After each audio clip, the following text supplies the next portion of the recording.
진행 단계가 이렇게 왔습니다. 근데 김웅렬 조합장이 처음에 2019년도에 6년에 입주를 약속했고 2023년 때는 2027년에 입주한다고 그랬고 2023년 이번 총회 때는 2028년에 입주를 한다고 얘기를 해요. 다 거짓말이죠. 할 수 없습니다. 불가능하고 이렇게 막 따져보니까요. 공사를 여기 4,000세대 있는데 28개월 만에 지어야 돼요. 요즘같이 그런 세대에는 저런 공기는 없다. 그러면 저희가 한번 지금부터 차근차근 쫙 했을 때 어느 정도 생각하냐? 한번 전문가분한테 한번 물어봤어요. 이거 뭐 예정이니까 물어본 거예요. 그냥 제가 물어본 거. 그랬더니 2031년 정도에 준공할 것 같다. 입주할 수 있을 것 같다. 지금 현재 진행 속도로 나간다면 네. 생각이 속도로 나간다. 네. 지금까지 인허가를 갖고 이제 하고 이주하고 가면 그나마 큰 대화 없이 쭉 잘 열심히 한다면 물론 조금 더 단축할 수 있겠지만 이렇게 봅니다. 제가 왜 이런 말씀을 드리냐면 아까 어르신도 말씀하셨지만 저희는 이제 여기 사업시행 인가를 이제 접수하는 단계예요. 그럼 여기 보시면 여기 사업시행 계획을 수립하고 있는 단계입니다. 그러다 보니까 계획을 잘 수립해서 실행 계획까지 거의 완벽한 해서 계획 단계에서 우리 조합원님들과 잘 공유해서 우리 이렇게 할 겁니다. 계획 이렇게 됐습니다. 설명 열심히 해가지고 서로 동의가 돼야 그나마 아까 그 속도 맞춰갈 거예요. 근데 이 계획이 공유가 안 되고 어떻게 할 거라는 거에 대해서 서로가 의심이 되고 이러면 나중에 가면 거기서 또 분란이 일어나면 뒤에 가서 다 뻐그러져요. 그래서 저희는 아직 계획 단계이기 때문에 지금 제가 이렇게 하는 겁니다. 저도요. 제가 만일에 조합이 여기 와 있잖아요. 저희가 안 해요. 이주 철거 착공 단계에 만일에 현재 우리가 여기 와 있다. 제가 좀 억울해도 저 참습니다. 그냥 팔고 나가면 나갔지 제가 이주도 안 합니다. 근데 아직 계획 단계여서 저는 이거 합니다. 지금 하면 잘할 수 있을 것 같아요. 왜? 보세요. 제가 아까 말씀드렸죠. 490억 썼다고. 2022년까지, 작년까지.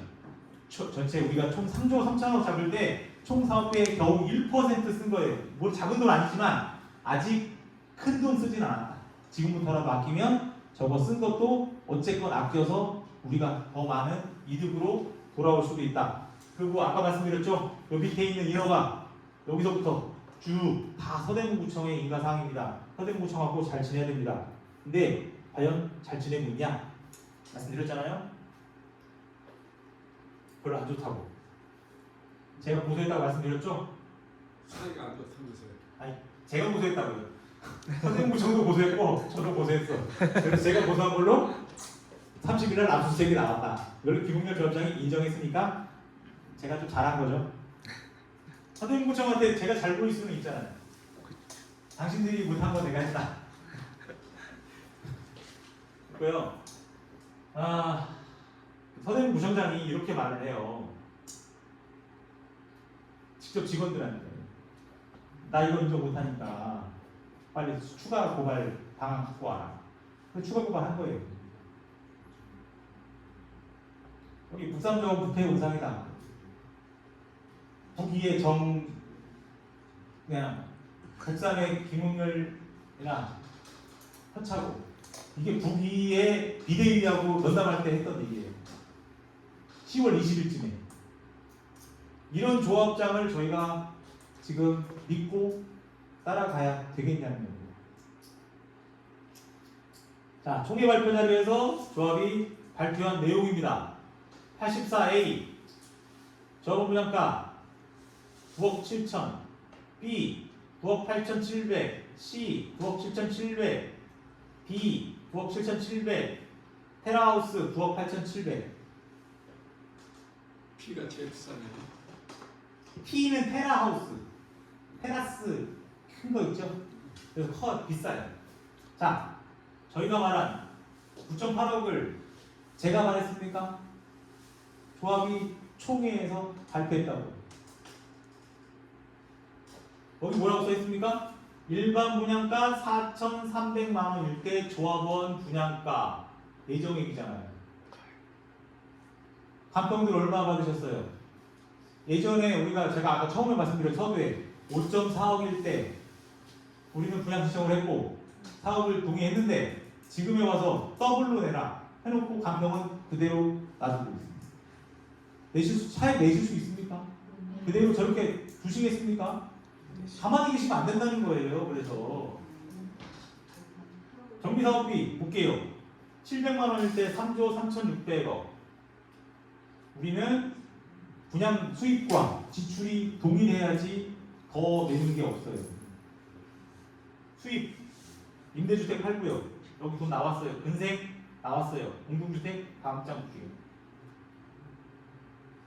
우리 종전자산은 약 9천억으로 봅니다.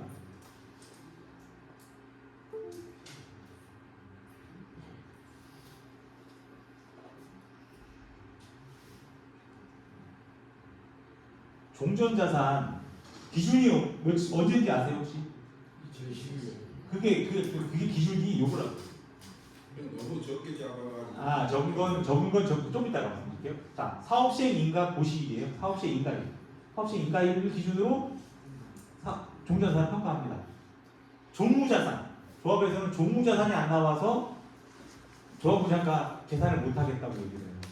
공부하지 않았다고. 근데 산수라니까요. 이거는 분양 신청 기간이 만료되는 날을 기준으로 해요. 그 분양 신청 만료되는 날이 무슨 날이냐?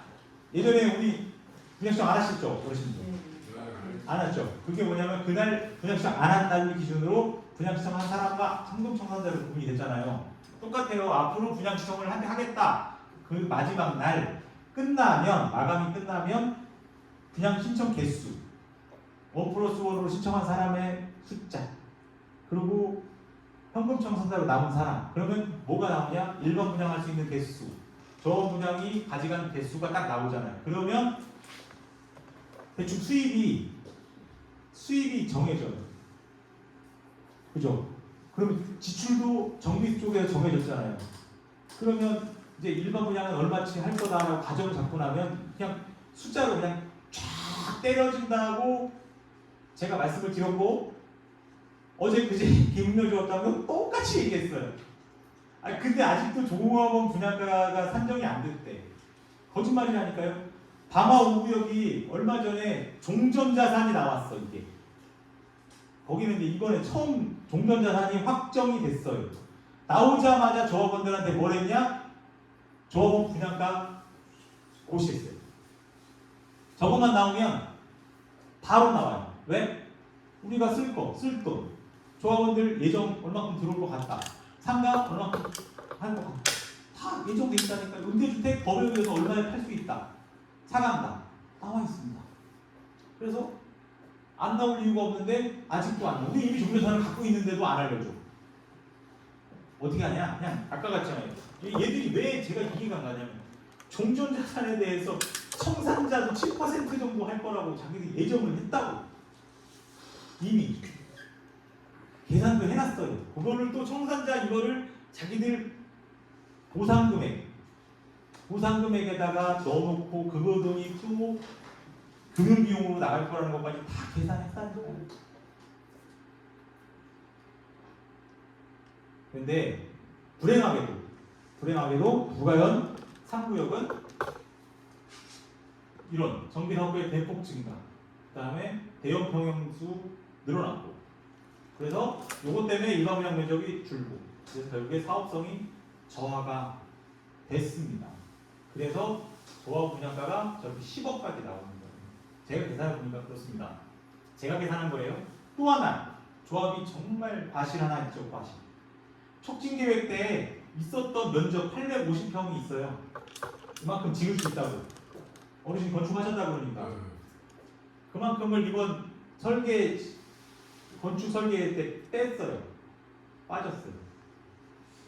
그러니까 우리 같으면 허가받은 면적을 최대한 지어서 팔아야 우리 수입이 늘잖아요.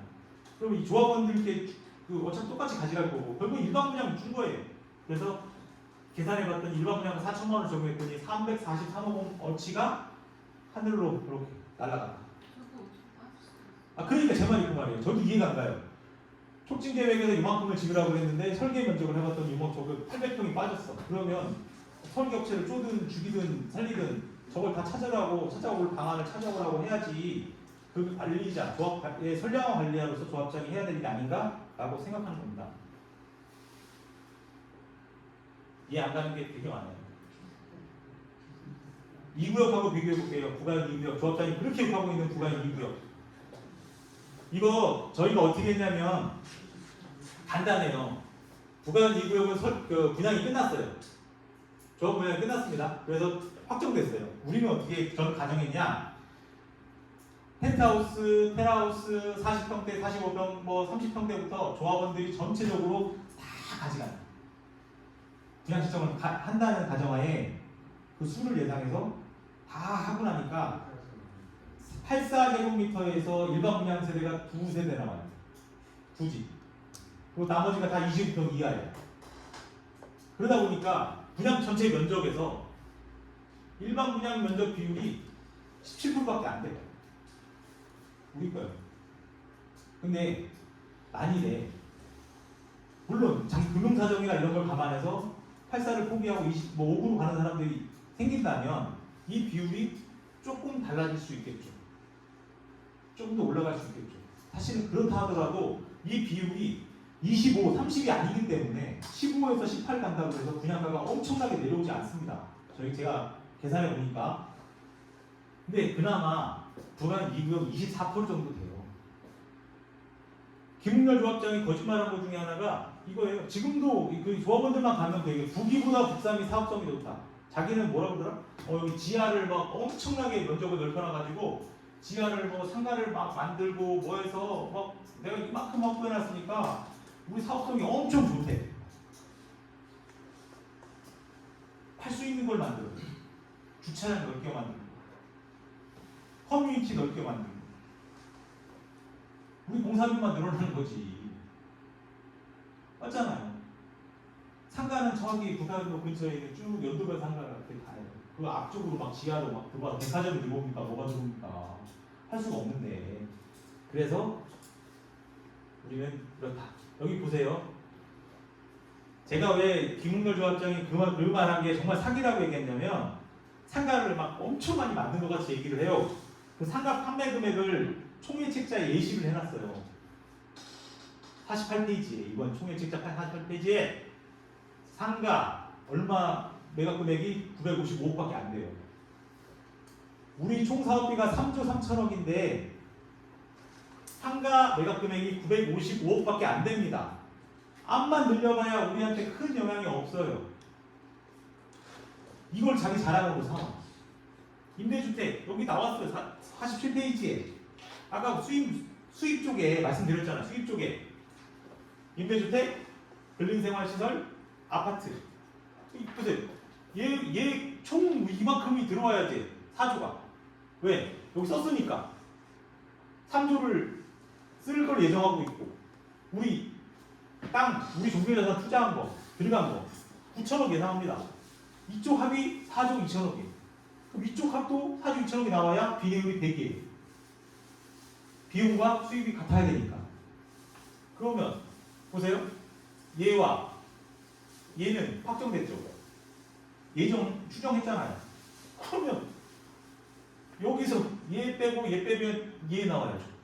근데 아까 말씀드렸죠? 일반 분양 17%.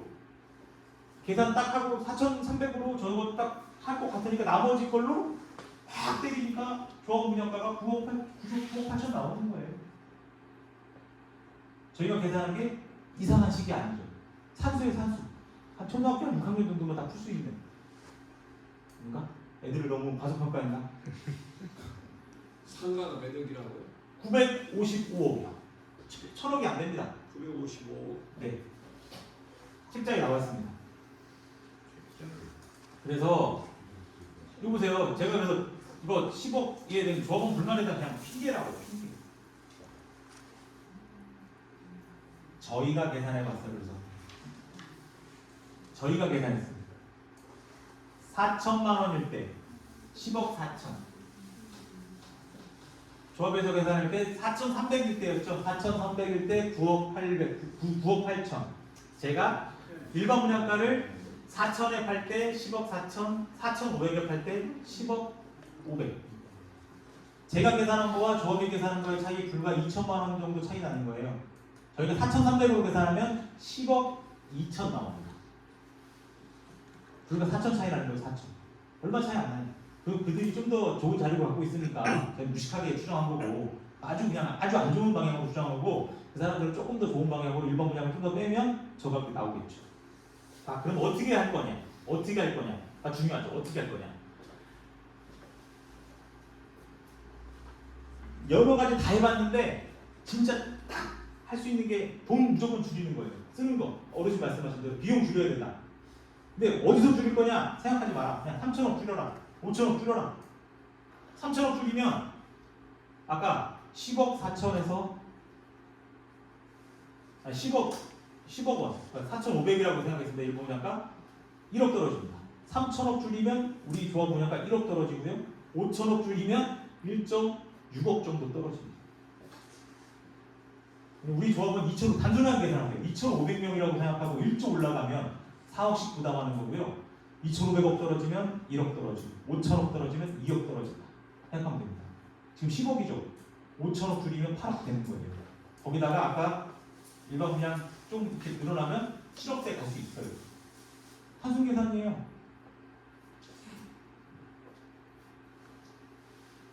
그래서 그러면 어디서 줄일래? 어디서 줄여볼래? 해봤더니 제가 몇 군데 찾았어요. 아까 전문은 관리업자 그런 용역 뭐 몇십억이지만 쓸데없이 올려주는 금액이 있다고 했잖아요. 그런 거 다 줄이다가 큰 거 같죠. 금융비용. 쟤네들이 계산한 방식으로 쭉 계산해봤더니 이것도 제가 계산하니까 쟤네식으로 3,100억이 반영이 돼 있어야 돼요. 근데 실제로 정비사업비 그 예산표에 2,600억밖에 반영이 안 됐어. 그만큼 또 일부러 부담스러웠는지 뺐나 봐요. 근데 제가 3천억을 절감하면 여기 금융비용에서만 600억이 절감이 되고요. 5천억을 절감하면 여기서만 1,000억이 절감이 돼요. 그럼 5천억 중에 1,000억이 저 금융비용인 거예요. 그래서 나머지 딴 데서 4천억도 절감하면 된다. 저렇게 찾으면 됩니다. 무조건 찾아내야 되고 실행해야 됩니다. 안 그러면 우리 다 죽습니다. 이거 보시자고요. 이거 여러분들 잘 안 보시는데 2006년에 맺은 시공사와의 계약서예요.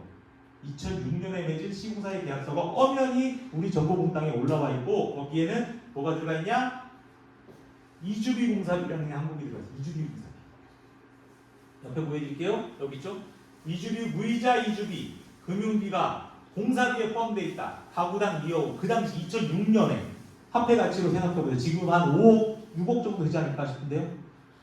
저거를 가구당 2억을 주고 이사비를 200만 원을 주고 이 돈이 373만 원의 공사비 안에 들어가 있는 거예요. 이주비 공사비라는 항목. 그러니까 공사비는 실질 공사비는 한번 270 정도 되지 않았을까? 이렇게 생각하는 거예요.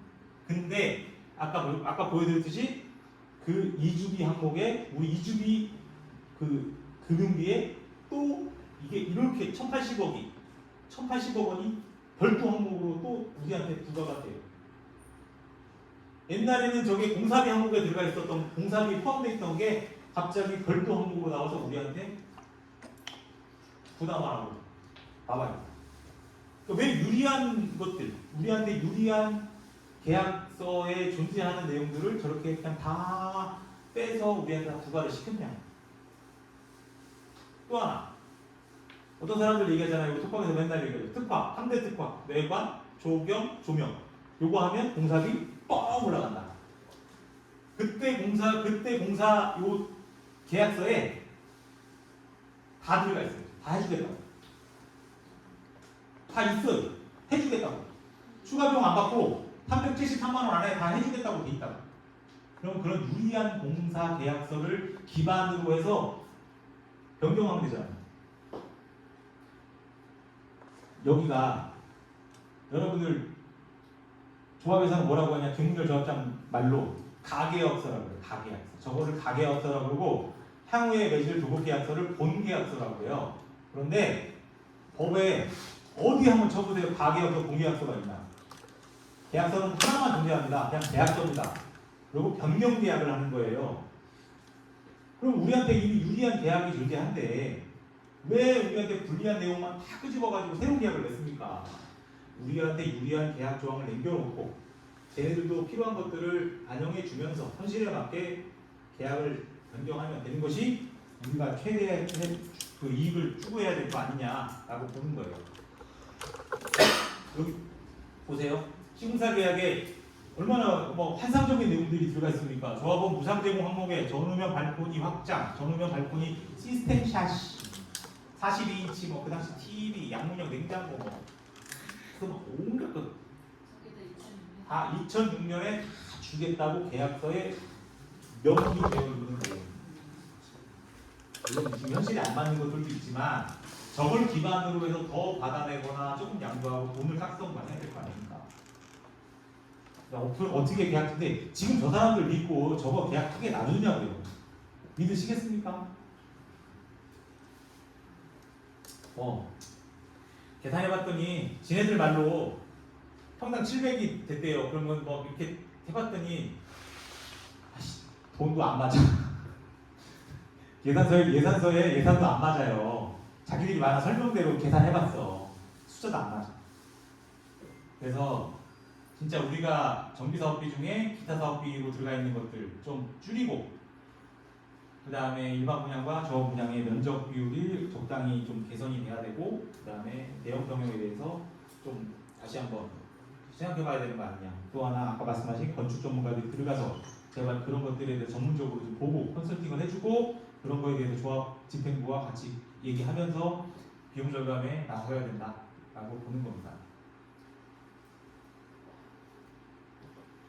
그리고 예전에 제가 분석했을 때 그냥 시뮬레이션 했던 거예요. 이 정도 되면 조합원과 일반 분양분의 비율이 67대 34 정도 63 이렇게 되면 조합원 분양가가 많이 내려올 수 있습니다. 근데 그렇다고 해서 조합원들의 이익을 침해하면 안 되니까요. 안 되니까 저는 뭔가 조합원들과 합리적인 대안을 수립해야 되는 거예요. 그리고 또 하나는 이제 뭐 저희가 이제 다른 우리 조합원께서 제안해 주신 건데 지금 그 역세권에 대해서 용적률을 조금씩 올려주는 것들이 있거든요. 그래서 그런 것들에 대해서 향후에 지금 당장 뭐 사업을 멈추고 이거 하자는 게 아니라 사업을 진행해 가면서 2주 철거 단계에는 그 사업이 더 이상 뭐 할 수 있는 조합을 뭐 할 수 있는 건 아니잖아요. 그래서 그 단계에서 저런 것들도 적극 검토해서 가능하면 반영해달라고 하고 도저히 안 된다 그러면 할 수 없는 거고 그러나 있다면 해봐야 되는 거 아니겠습니까? 없는 것도 긁어다 해야 될 판이에요. 그리고 이제 끝났고요. 마지막에 이제 제가 하나 더 이거 저희 사무실 오픈했고 운영하는데 돈이 좀 필요합니다. 변호사들도 아까 변호사 자문도 해야 되고요. 뭐 그런 거 다 공짜로 하는 건 아니니까 그래서 그런 말씀을 좀 드리고 잠깐만 청산자 문제를 말씀을 드릴게요. 청산자들은 현 시세의 70%만 주는 거예요. 네? 부자들이가 올린다. 아니 700만 원 하면 시골에 소비가 아니 그 현금 청산자는 소개 특징은 많이 끄면 근데 안 나오잖아요. 그러니까 왜 그러니까 하시지? 한 명만 그런 거면 일단 그냥 마이크 틀어놔도 많은 사람을 듣고 있어요. 그래야 그 현금 청산자들이 정리가 되지. 아니 그 내가 20년 전에 감정해놓은 거 그 가격 주고 이사가 가면 한 사람이랑 누가 이사 가겠어 그거. 그것 때문에 지금 조합이 이렇게 분란이 되고 내가 잘나니 네가 잘나니 해가지고 관리한다 해가지고 500억 돈이 날아가면 한 사람 앞에 2천만 원씩 날아가는 거야 한 집에. 실질적으로 그런 거고요. 네. 청산자 문제 사실 저희가 지금 계속 이런 거 관련해서 얘기를 하고 있고요. 뭐가 문제냐? 청산자가 사실은 저희는 특별권이 있다고 봅니다. 지금 현재 지금 당장 이 시점에 왜냐하면 좀 이따 설명을 드릴게요. 자, 청산자의 발생은 몇 대예요? 사업 시행 인가가 나고 분양 신청이 1월 20일 날 2012년 1월 20일 날 끝났어요. 그리고 나서 여기서 이제 청산자가 이게 점점점이 발생한 겁니다. 그리고 여기 보시면 사업 시행 인가가 여기는 실효가 됐어요. 기간이 만료돼가지고 그리고요, 제가 저기 드릴게요. PPT 다 드릴게요. 임시 분양 신청이 그 분양 신청 여기 기회를 준다고 해서 정관을 변경했어요. 그리고 촉진 계획 변경이 고시가 됐습니다. 요때, 요 시점, 이 변경 시점을 기점으로 여기 추가 편입된 거 있죠. 공수공원 지역하고 저기 왜 충정로 2가 지역, 거기는 빌라 열세대하고 이렇게 해가지고 96명은 촉진 계획 변경 고시와 함께 즉시 조합원이 됐습니다. 투표권도 있고 통지도 받아요. 근데 청산자들 안 주잖아. 이상하죠? 여기서 열받기 시작하죠. 네, 말이 안 되는. 형평성이 어긋난다. 왜 저 사람들은 주고 나는 안 되냐? 지금도 왜 청산자분들이 가만히 계시냐? 알지를 못하기 때문에 조합원들한테 어떤 총회에서 무슨 의견을 한다고 통지를 한 적이 없고 오라고 한 적이 없고 설명한 적이 없어요. 그렇기 때문에 지금 모르고 계신 거고요. 그리고 조합에서 말하기를 내년 2월에 사업시행 인가가 나고 4월쯤에 분양 피청을 하면 그때 이후로 조합원 자격을 복원시켜 주겠다고 얘기를 하고 있어요. 과연 맞냐 이거죠? 맞냐? 지금 편입된 사람들은 분양가 신청을 하지도 않아요. 하나지도 그 사람들은 똑같아요. 분양권 신청하지 않았습니다. 근데 법에 의해서 보세요. 법에 뭐라고 돼 있냐? 정비사업의 조합원은 구역 내 토지 등 소유자로 한다. 그렇기 때문에 그 사람들이 구역이 편입이 됐어. 구역 내 토지 등 소유자니까 그 사람들은 조합원이야. 근데 여러분들도 조합원이에요. 아니 금화 같은 거 하나 지금 조합에서 청산을 했다는 한 명 명이 있어요. 한 명 있습니다. 한 명. 한 명 다른 사람들은 거주하고요. 아니 다 그냥 조합원으로 남아 있어요. 다 조합원으로 남아 있고 네. 그 토지는 서울시라 토지가 아니고 한 사람 500만 원인가요? 그냥 청산해 준 사람이 있습니다. 여기 우리 조합에서요. 네. 청산보상금으로. 해주고 그거는 그것도 그냥 해준 게 아니고 법원 판결에 의해서 해준 거예요. 아니 그 토지는 서울시 거예요. 서울시 건데 저희가 매입해야 돼요. 그러니까 매입을 해야 된다는 얘기가 나오는데 네. 그 사람들을 그 딱지권을 준다는 거죠. 네 맞습니다. 그러면 우리 밥그릇에다 솥단지에다 네 맞아요. 네네. 요 얘기에 좀 집중할게요. 여러분들은 똑같은 토지 등 소유자지만 저 사람들은 구역이 편입되자마자 96명은 조합원 자격으로 인정해주고 우리는 안 해줘. 알려주고 조합 총회에 와서 투표도 하라고 그러고 다 했어. 근데 여러분들한테는 아직도 아무것도 안 하고 있어요. 근데 보세요. 그 다음에 왜냐하면 재개발은요, 재건축은 임의가입제예요. 임의가입제라면 내가 원해야 재건축을 한다 하더라도 내가 우리 아파트가 재건축을 해도 내가 가입한다는 의사를 표현해야 조합원이 돼요. 근데 재개발은 구역 내에 있으면 무조건 그냥 강제가입제라고 강제가입제. 그래서 이 하위 법령이나 정관 등으로 조합원은 너는 조합원, 너는 아니야라고 재개발 조합을 할 수가 없어요. 내가 아까 왜 김문열 조합장이 한심하다고 얘기했냐? 저희한테 조합원으로서 자격을 뭐 제한하네, 불이익을 주네, 막 이런 얘기 하잖아요. 할 수가 없다고. 법에 의해서 할 수가 없다고. 자기는 하면 그 사람 그냥 우리 거꾸로 조합원들 우리 손을 걸면 그 사람 때문에 이 사업 조지는 겁니다. 그 하는 순간. 정관 볼게요. 정관에도 똑같아. 조합원은 건축물 소유자 또는 지상권자라 한다. 건축물 갖고 계시고 땅 갖고 계시죠? 그러면 조합원이다. 위에 보세요. 이게 왜 항상 법 체계를 볼 때 제가 법학자는 아니지만 중요한 게 위에 가요. 안 중요한 게 밑으로 온다고. 항상 중요한 거는 1조에가 있고 2조에가 있고 3조에가 있다고요. 맞습니까? 네. 맞죠? 제가 읽어봐줄 때 중요한 거는 위에 가요. 그럼 조합원의 자격이 중요하니까 위에 가 있는 거야. 요 밑에는 자격의 상실이잖아. 요 사람들이 자격을 상실할 조건을 얘기해 준 거야, 그냥. 근데 저 정관 하나 때문에, 저 빨간색 있는 것 때문에 여러분들을 조합원으로 인정을 안 하겠다고 지금도 그렇게 주장하고 있는 거라고요. 그러니까 그거를 여러분들이 권리를 찾는 노력을 하셔야 된다. 제가 찾아드릴 수는 없다. 이렇게 알려드리는 것밖에 말씀을 드리고 그러면 이게 문제가 뭐냐? 이번 총회가 뭐냐면요, 정비사업 시행 인가를 위한 총회였어요. 그래서 그 1호안은 조합원의 3분의 2 동의 안건이에요. 그러면 2,000명 중에 3분의 2 동의를 받았으니까 자기들 통과됐다고 그래.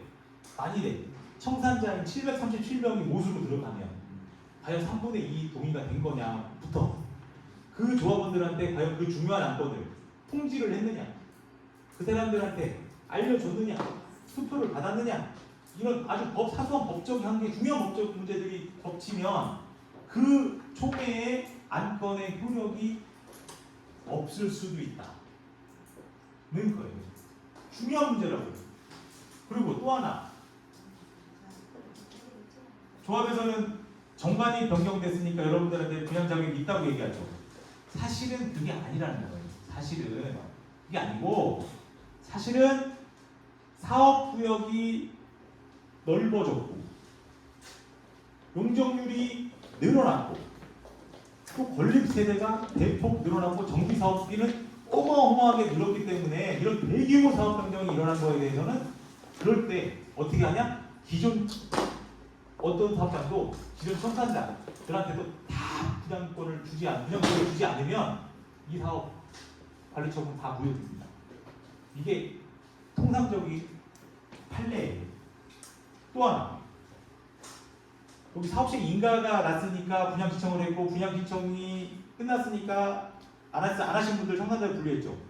아까 제가 표현을 뭐라고 그 타임 스케줄에 뭐라고 말씀드렸냐면 사업시행 인가가 실효됐다고 했어요. 사업시행 인가가 실효되었다. 끝났어. 그러면 끝났으니까 다시 해야죠. 그것도 실효된 거 아니에요. 사업시행 인가를 기준으로 분양 신청을 했는데 사업시행 인가가 끝났어. 그럼 다시 조합원으로 복귀시켜줘야지. 아니 김웅렬이가 그 청산자들 중에서 있잖아요. 한동안 아파트 가격이 많이 피가 많이 붙었잖아요. 그러니까 안 한다 하신 분들이 아파트 가격이 오르니까 쉽게 말하면 이제 피가 우리 동네 10억이면 10억이 붙었어요. 적은 집도. 그러니까 김웅렬이가 그 청산자도 조합원으로 영입을 시킨다 했는데 총회 때는 그 사람들은 아예 그 불리지도 않아요. 얘기도 없고. 그거 없다고 그러잖아요. 지금. 네. 그거 없다고 그러잖아요. 저한테 연락 안 왔어요. 다 그렇죠. 그러니까 다들 그러셔서 네, 그래서 좀 더 얘기할게요. 네, 여기 보시면 제가 대규모 사업 변경이 일어났다는 게 연면적이 40%가 들었고요. 용적률이 25%가 들었고 세대수가 30%가 들었고 면적이 3%가 들었고 조합원 수는 5%가 들었어요. 이런 그다음에 정비사업비는 300%가 늘었어요. 이런 대규모 사업 변경이 일어나면 분양권은 분양 기회는 당연히 줘야 된다는 거예요. 그거 알고 계시더라고요. 그게 김웅렬 조합장은 지금도 조합을 찾아가면 청산자분들한테 당신들한테 내가 분양권 기회를 줬으니까 나한테 감사해야지라고 얘기하는데 네가 안 줘도 주게 된다고. 줘야 된다고. 거짓말 치지 말라고. 그런데 말씀드리기 죄송합니다. 이 청산자들이 있잖아요. 토지 감정가가 쉽게 말하면 한 1,000만 원 단위에서 이렇게 감정가에게 조금 다. 예, 저희도 그거는 청산자만이 아니라 조합원도 다 똑같은 얘기니까. 자, 조합이 우리 협력사한테 공문을 보냈어요. 공문을 직접 보냈어. 자 보세요. 2016년 8월 16일자로 사업시행 인가의 기간이 만료되어 당해 사업시행 인가의 효력이 상실됨에 따라 본인들이 다 인정했다고. 효력이 상실됐다고.